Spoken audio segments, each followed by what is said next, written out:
40 years ago, much like today, a lot of the headlines were about politics. Voters were about to elect a governor in Illinois, a Chicago mayor.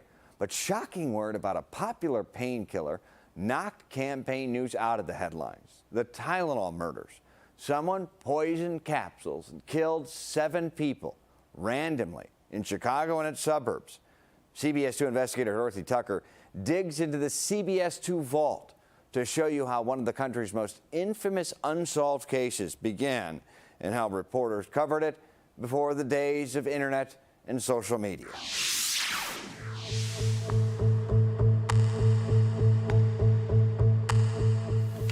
WBBM Television, Chicago. Nearly 11 million people are out of work, and I share their suffering and frustration. I like being your governor, and I want to be your governor with you. I live for no other purpose than to serve Illinois and to serve the Democratic Party. September 29, 1982. Local, state, and national politicians dominate Chicago news. Back in 1982, I was the Illinois Attorney General. On the evening of the 29th, Ty Fainer was also campaigning. I was out at Pheasant Run. At a fundraiser when he got the shocking news that would shift his focus from politics to poisonings. By probably about 8, 9 o'clock at night. 2 suburban communities. 3 members of one family and a 12-year-old girl from another were dead or near death.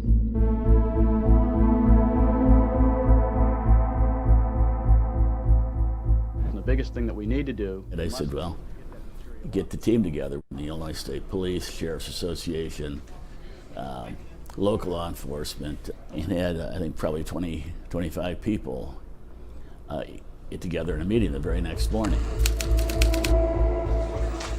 That next morning, on September 30th, Ed Marshall was working. I was here on the assignment desk.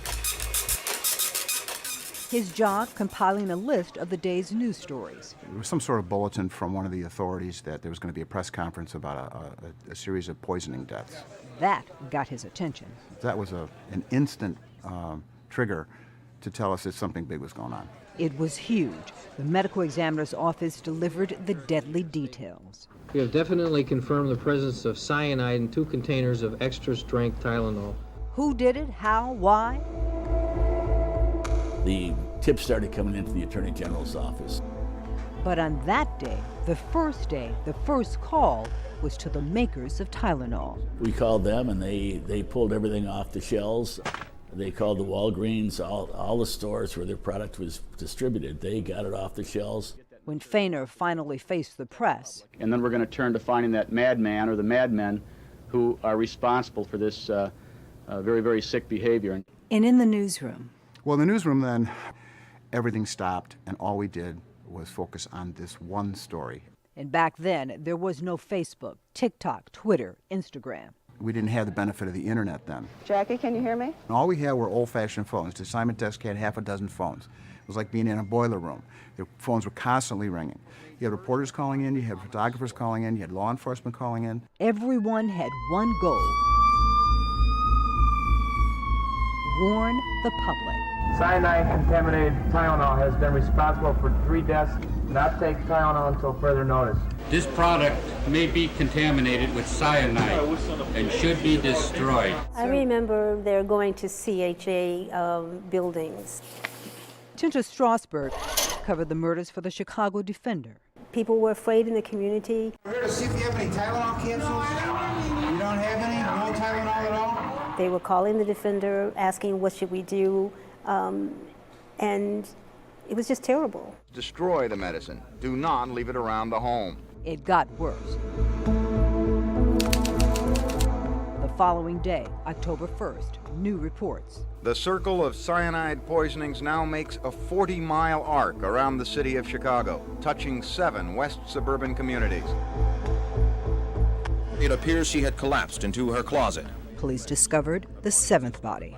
I recall that the police had called me. Channel 2's John Drummond was one of the lead reporters on the Tylenol murders. He said, we've located a woman who was a Tylenol victim with cyanide. This death was in Chicago, Old Town. He said, she's in the apartment right now. I was at the station. I went over immediately with the crew. It was a United flight attendant. This affected literally everybody. People were scared. Paralyzed by fear. Where'd you get these things at? People in the Chicago area continue to bring bottles of the Tylenol into local police stations. I think what bothers me more than just this incident is if it can happen with this, what else can it happen? That's the part that really gives you the creeps. Today, Tylenol bottles filled with capsules, tablets, and liquid were coming in by the thousands to the basement of the Daly Center, where Department of Health workers were logging and sorting them for testing. Somebody's crazy. Has to be. The public desperately wanted answers, but 5 days into the tragedy, frustrated investigators had few. When someone gets killed, usually there's an intent to kill that person or someone like that person. Here, it was totally random. Put the deadly poison in commerce and see who drops as a result. And that was frightening. It was very, very frightening. Dorothy Tucker, CBS 2 Investigators. CBS 2 investigator Dorothy Tucker. Dorothy, remarkable work. It is hard to imagine how life turned on a dime that day. I mean, one day it's all politics. Interest rates are high. It's the fall, 1982. The Bears have hired some guy named Ditka to coach the team. Michael Jordan's not here yet. Michael Jordan is just a dream in the future. Yeah, exactly. And fascinating to hear from Ty Fainer. He was a guy who was locked in an election, trying to become Attorney General in the state of Illinois in his own right. November was right around the corner, and everything changed in one moment in time. Tylenol Ty. Mm-hmm. That's what he said people called him. Wow. because it was all consuming. He was on television every day, and as you saw in our piece, there was story after story where there was much more than that as well. The news conferences, we took you back to, it was in Des Plaines.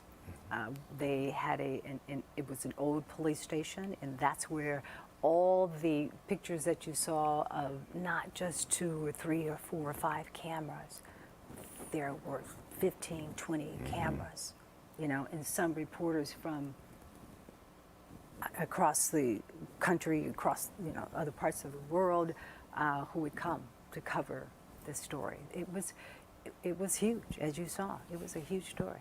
You get a sense, it's not ever said outright, but you get a sense from former Attorney General Ty Fainer in your piece that there isn't regret. They're never going to put that word on it. Right. And I've talked to a lot of investigators, but there are so many what ifs. And, the Monday evening quarterbacking, how they handled it. You get that sense too? Oh my goodness, the one thing that the takeaway that I had from him was the frustration of, they would get the tips, they'd follow up on the tips, and they'd go nowhere. They would take a phone call, they would make a phone call, and it was the frustration of just trying to figure out not just the how and the where, but the why. If you remember at the end of the piece, he said, you had somebody who just kind of threw these pills out there. And for what? Typically you can figure out there's a motive, there's a target, there's an aim for murder, but this was so random, and he talks about that. That's what he talked about, and that's what made it so terrifying, that it was so random. And the fear was, and he said this too, is this it? Will this happen again? Could this happen again? 40 years later, it's never happened again. But then but we also don't know yet, who did it. Yeah, we don't know. Yeah. Everything changed though. Everything changed in our medicine cabinets today because of that event. That's why we have those cumbersome Tamper-proof. Tamper-proof. We've got the seal, you've got the cotton, you've got everything because of the 7 who died in Chicago and greater Chicago. And you also hit on, and I think it's very interesting, at first it was a crime in the burbs. So you talk about, and it's a really interesting angle, how it was covered and how the coverage changed in the black and brown communities. Take me into that. How that was interesting to you. That was a discovery moment, wasn't it? You know, because, all right, so in 1982, I was not in Chicago, but I was in Pittsburgh, covering the story from what if could it happen here and that sort of thing. I remember covering that story myself. Wow. But I called home and said to Mom and Dad, Tylenol in the cabinet, get up, you see what's happening, take it off the shelves, don't do this, don't do that. That was something that was going on in every community, in the black community included. Black people were very concerned about this. But when I spoke to Chinta Strasburg, who was the lead reporter for the Chicago Defender, we go back in the archives and we look at the newspaper. Tylenol is not plastered across the top of it like it was on the Sun-Times, like it was on the Tribune. It's this little article in the corner. And, I said to her, why? And it was because at that time, Harold Washington is running, and there's a lot of talk about, is he going to get in the race? When is he going to get in the race? And she covered primarily politics. So that first day, it was not. She said, but it became a much bigger story because of the concern, the fear, and especially when at first it was kind of just a story that was kind of happening in the northwest suburbs. It was Arlington Heights, it was Elmhurst, there was stuff going on there. And then you had the discovery of the United flight attendant in Chicago. Paula Prince. Yeah, Paula Prince. And, she said, and then the phone calls started coming in. And the black community just wanted to know, what are we supposed to do? What's going on? Are they targeting the black community? And the city, what we also found, and you saw in the piece, the police were out, they were at the housing projects. They went door to door, knocking on every door in the CHA in the high rises. They had the bullhorns telling people, do you have any? If you have any, put it in the garbage, throw it away, give it to the police or something. They were driving around in the radios and the bullhorns. So this was something that was of a concern to everybody. And, that was just of interest to me, that, it wasn't on the front page, but doggone it, folks were scared. Yeah. Something so remarkable about this story is in that early going that you transported us to, authorities really didn't know what they had because it had never happened before, never happened since. And there was almost, you talk to people who lived through it, it was truly surreal. Like, could there be a killer in my medicine cabinet? Right. That Extra-Strength Tylenol capsule? And then it started to become real, and you've touched on this, started to become real when you started to see the faces. And John Drummond, who you referenced, the lion of a reporter here at CBS 2, the bulldog, said it really hit people when you could see the body of the flight attendant, Paula Prince, being hauled out on a gurney. It almost seemed like it was a scene out of Vietnam or something, a body in a gurney. Like that really hit. It hit, and here's why. Prior to that, for the first couple of days, what you saw on television, you look back at the reports, the houses of where the victims had lived. You saw the school of where Mary had gone to school. You were talking to people after the fact. But when Drummond got that phone call that said, hey, there's a body, we think it's connected, and it looks like she took the cyanide and she died in her apartment, and he grabbed the camera, and he had the cameraman rush over then, and they had that picture. I mean, before that, it was houses.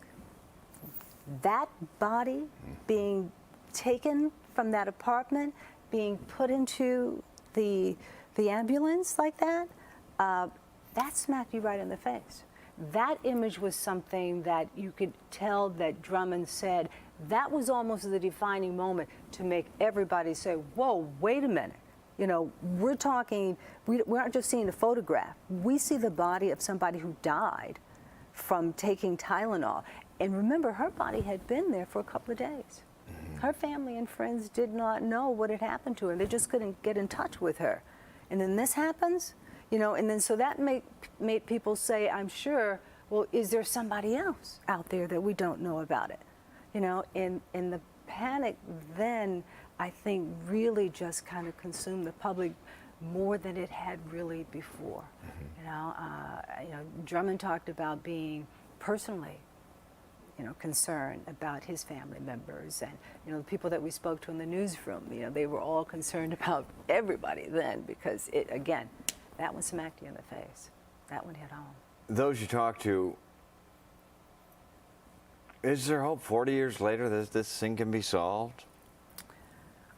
You know, everyone I spoke with, and I'm sure you too, there is such a frustration that it was never solved. And, you know, you hear people say, they almost hope that the killer is still alive, just so they can get some answers, you know? Because it's just the unknown. It's not knowing. It's not being able to really ask the question and get an answer of why. You know, why would you do this? How exactly did you do this? But more importantly, what was the motivation? What were you after? You know, and everybody just had that fear of 40 years ago it happened. You know, in the little part of them seemed to say, if he or she's still alive, would they do it again?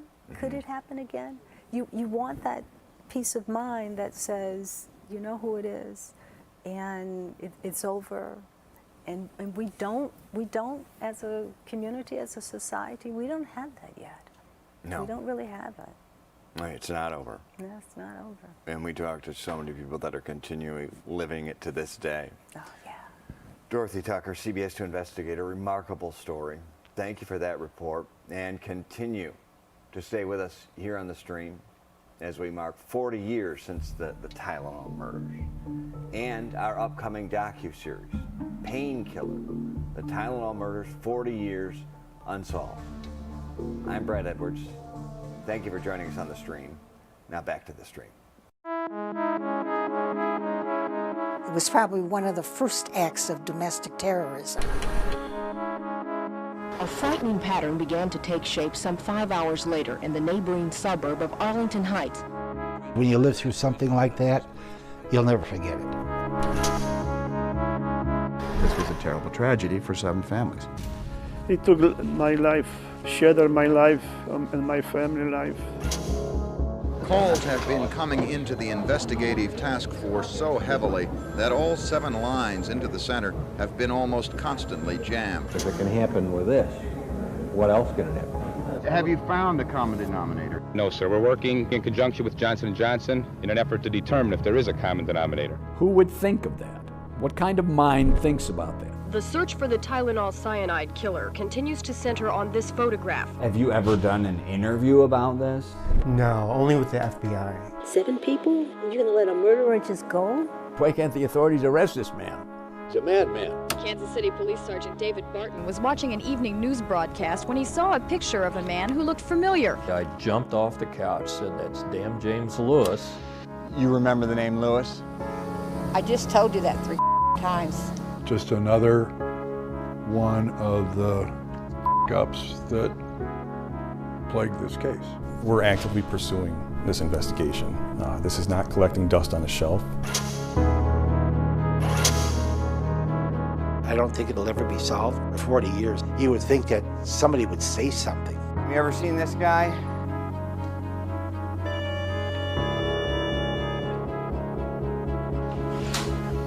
Hi, Mr. Lewis?